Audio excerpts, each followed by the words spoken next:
ఈయనే నేను చెప్పిన పుంజిరాజు గారు. నమస్కారం. ఈ పుంజిరాజు గురించి చెప్పాలని. మీ గురించి నాకు తెలుసు, వాళ్ళకి చెప్పాను. ఈడికి తెలీదు, ఈడికి చెప్పండి. చెప్పండి సార్. చెప్తా. కోతకొచ్చిన కోడిలా ఉన్నావు, చెప్తా. ఆ రోజుల్లో నేను కోడిగుడ్డు మీద ఈకలు ఎలా పీకానో చెప్తాను. కోడిగుడ్డు మీద ఈకలు.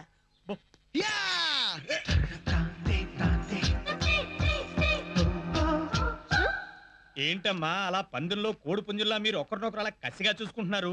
ఇతను నాని అని తెలుసు అంకుల్. అనాథ. అనాథేంటమ్మా, ఇతనికి 3 అక్కలున్నారు. పాపం వీళ్ళ చాలా చితికిపోయిన ఫ్యామిలీ. వీళ్ళ కష్టాలు వింటుంటే నాకు చాలా బాధ అనిపించింది అనుకో. ఓహో, అంత మంచి స్క్రీన్ ప్లే చెప్పాడా? రాజుగారు, ఈ అమ్మాయి ఎవరు? నేను చెప్తాను. ఆ ఇల్లు మాదే. అక్కడ జాన్ డేవిడ్ కి ఇంటర్వెల్ ఇచ్చాను, టైం అయిపోయింది. మీరిద్దరు మాట్లాడుతుండండి, కథ కంటిన్యూ చేయాలి. ఆ ప్యాలెస్ లో అన్నదమ్ములు మా అన్నయ్యలు.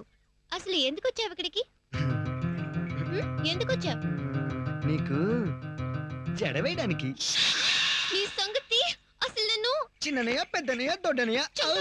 ఇతను నోరు విప్పితే అన్ని అబద్ధాలే. ఇతనికి అన్ని బ్యాడ్ హ్యాబిట్సే. ఇతడు అన్నవరంలో నా ప్రసాదులు లాక్కున్నాడని చాడీలు చెప్తావా? అలా ఉన్నవి లేనివి చెప్పే అలవాటు నాకు లేదు. అయినా నీ సంగతి మా అన్నల దాకెందుకు?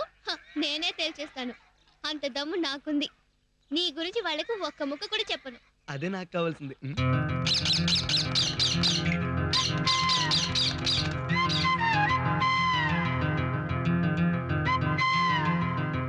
నువ్వు ఇక్కడికి డబ్బు సంపాదన మీద వచ్చుంటావు. నేనుండగా ఈ ఊళ్ళో నీ ఆటలు సాగం.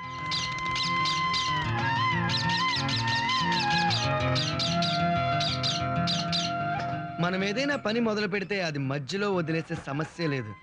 మీ జంటలో ఉన్న ప్రేమని ఆ 3 జంటలో పుట్టిస్తాను. ఆ ప్రేమను పెళ్లి వరకు తీసుకెళ్తాను.